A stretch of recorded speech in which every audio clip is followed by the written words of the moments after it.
Today, I'm going to share some really important information on how to get rid of your belly fat the easiest way possible, and primarily the exercise you need to focus on. I've talked about the contribution of exercise to belly fat loss being about 15% and diet being 85%. But the question is, what type of exercise would be the best exercise to help you lose this belly fat? So, I do want to share some new information on this topic that I stumbled on a research paper that involved 54 different studies. Number one, they're operating off this information on calories. In their mind, they think that body fat equals calories in versus calories out. So the lower amount of calories they intake, the greater the body fat. This is known as the energy balance equation, which has been proven false so many times. So I have a question for you. If you lower your dietary calories, what happens to the rate at which you burn those calories? Well, unfortunately, it adapts, it adjusts to your calories. So as soon as you start lowering your calories, let's say, for example, you lower your calories by 20%, right? Well, guess what happens to your metabolic rate? It too lowers by about 20%.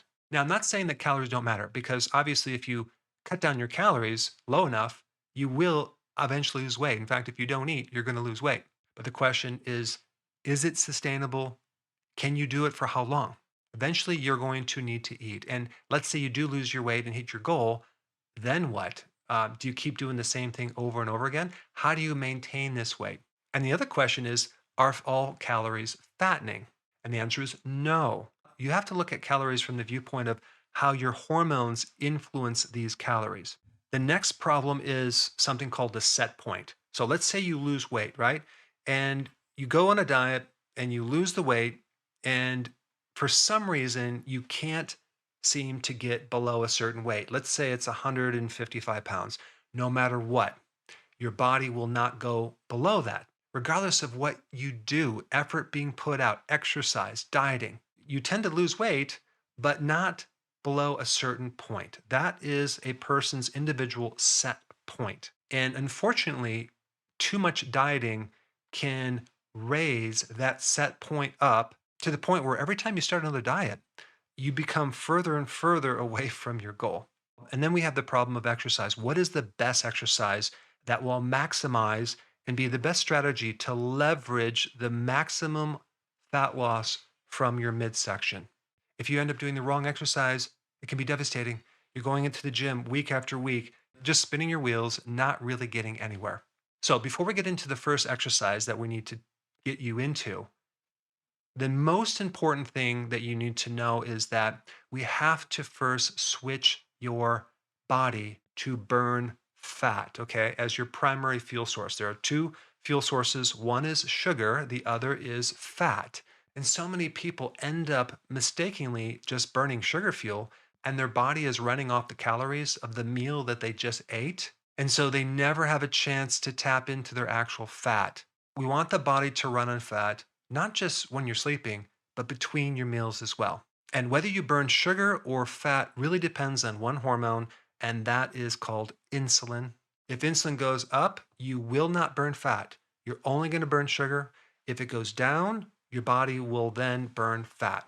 You have to realize that the fat on your body is a survival mechanism, and it's very unnatural for your body to actually burn fat in the first place. It doesn't like burning off this fat. It likes to retain fat, especially in your midsection. But you can leverage certain pieces of knowledge to get your body in fat burning by simply understanding the hormone influence over certain calories. So if we take the type of calories, you have carbohydrate calories, you have protein calories, and you have fat calories. So out of all three of those type of calories, there's really only one type of calorie that increases insulin. Believe it or not, the fat calories do not influence insulin of any significant degree. But on the flip side, it doesn't mean that you can just start eating unlimited amounts of fat and lose the weight. That's not going to happen. If you lower the very specific type of calorie called carbohydrates, your body will then be forced to burn fat fuel. And from that fat fuel, you will also develop a more available type of energy called ketones. Okay, so ketones are the byproduct of fat, energy that your body can use as fuel. So, to get your body in fat burning, we need to lower insulin by number one, lowering your carbohydrates, and number two, and this is actually more important, okay, lower the number of meals that you eat. Okay, eat less frequently. This is called intermittent fasting. So, I had a friend who did the ketogenic diet, right? And he said it doesn't work. And I said, what are you doing? Well, I went on low carb, right? I'm eating all this fat. I'm eating all these keto fat bombs, which are these cookies made out of fat, and I'm eating them all day, and I'm actually gaining weight. So, obviously, you missed the other key component, which is intermittent fasting. It's necessary because of this very important information that a lot of people don't understand. So, if you've checked out, I want you to check back in right now because this is very, very, very important. In addition to the carbohydrate increasing insulin, eating in general will increase insulin. So, that little snack that you had, eating between meals, is very, very, very bad. So, to make this successful, you must not only lower your carbs, you must eat less frequently. This is called intermittent fasting. You want to do them together. If you do that, you'll get into fat burning. And between the meals and at night, you will be burning fat fuel. So you'll be eating your own fat between the meals. And what's really cool about that is that your appetite goes away. You will not be hungry between the meals, which will make it very easy to do long term. Plus, you won't have cravings versus the other way. It's going to be torture because you're going to be hungry. You're going to want to eat every hour and a half. You're going to want to snack. It's disastrous.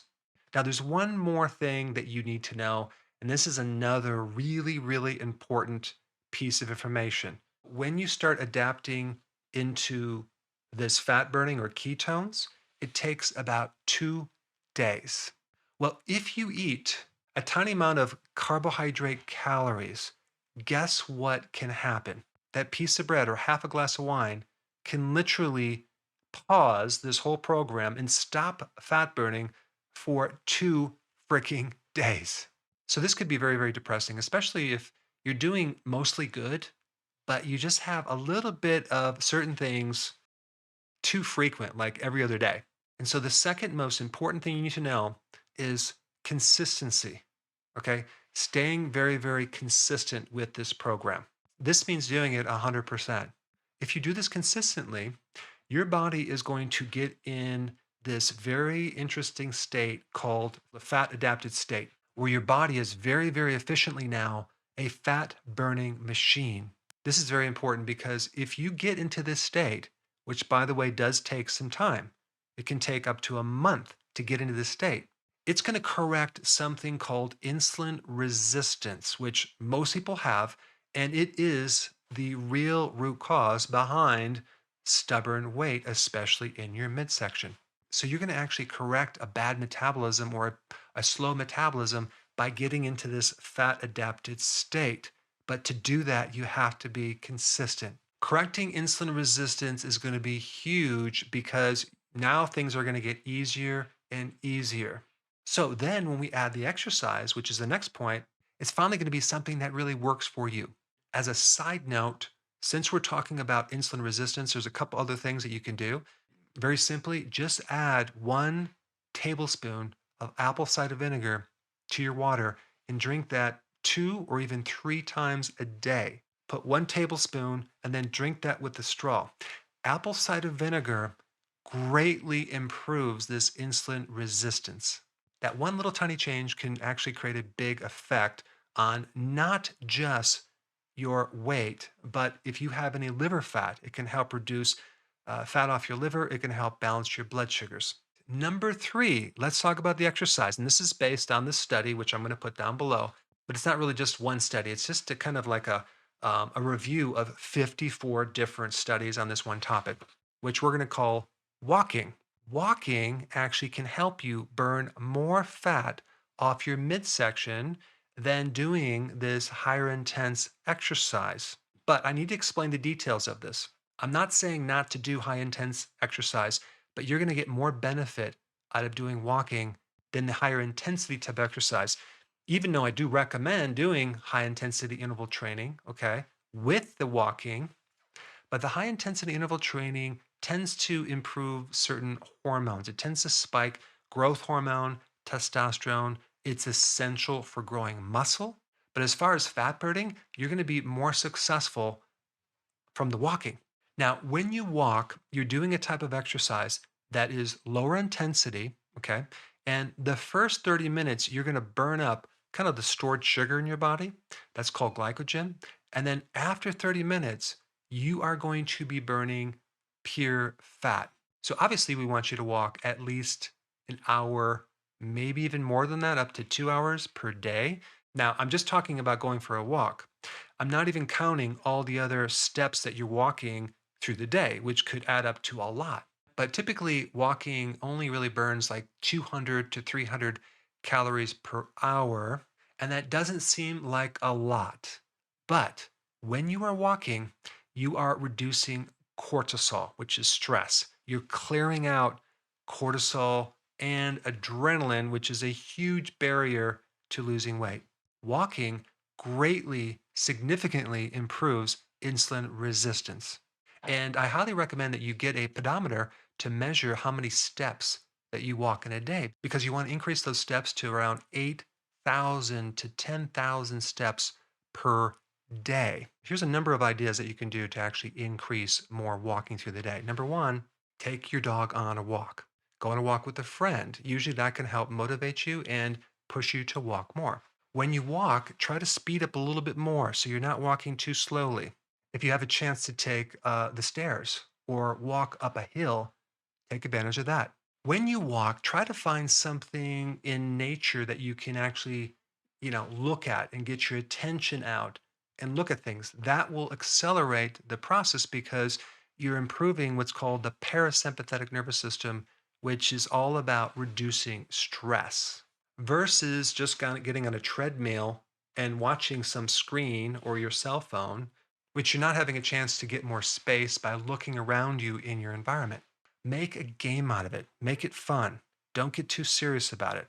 Start recording your numbers and each time try to build on that and getting a little bit more. If it's raining outside, walk in your house. What I do is I can kind of walk downstairs, upstairs, walk downstairs, upstairs, walk around the rooms, come around. I've done that in the winter when it was snowing and because I couldn't go outside. It's not a bad idea to also walk after you eat with each meal, especially if you feel bloated or you have digestive problems. Walking can greatly improve that. Now, I want to tell you a recent experience that I just went through that I think you'll find very interesting. I decided to do what's called stem cell therapy. Okay. And stem cell therapy is where they take some of your fat, okay, and then they siphon it down, pull the stem cells out, put it into a vial, inject it back into your body to help circulate and heal certain things. And I did it mainly for old injuries and arthritis that I have in my spine. So I've been looking at this for a long time and I decided to bite the bullet and get it done. But they have to do liposuction. And when they evaluated me, I didn't have enough fat. So I had to gain more fat around my midsection so they can lipo it out and have enough fat. I needed 5 pounds more fat in my midsection. Now, that might not seem like a lot, but it's a lot. In order to gain 5 pounds of fat, I had to gain more weight than that, right? Because you don't just gain fat, you gain some muscle and fat. So I basically went from 183 pounds to 197 pounds. Now, the question is, how did I gain this fat? Number one, I ate more carbs, but I didn't eat like the breads and pasta and cereal and crackers and stuff like that, okay, because that creates a bit more inflammation. I had things like certain fruits, like apples with peanut butter, between the meals, especially. I had things like blueberries, and I'm talking a lot of blueberries. I even ate things like potatoes, but I had the purple potatoes from the Peruvian potatoes that had more antioxidants. And I also had some red potatoes. And I ate more calories for sure. And I also ate 3 meals plus snacks. And I gained a good amount of fat in my midsection. So I live on a farm and there's nothing flat. There's all sorts of hills. And I'm very used to walking everywhere all day long. And what I noticed when I started to try to gain weight, I wasn't gaining any weight because I was walking all over, burning all these calories. So, what I basically had to do is slow down, not walk around so much. And that was very hard to do, but it was a really key thing to help me gain weight. So, after the procedure, I'm back on my original program. I'm doing 2 meals a day. Okay. I'm not doing potatoes anymore. I'm not doing any more fruit, especially the apples. And then we'll create a video on the stem cell therapy and the results of that in about a month because it does take some time for it to work. Now that you have these principles, the next thing you need to know is the details of exactly what to eat. And for that information, you should check this video out right here.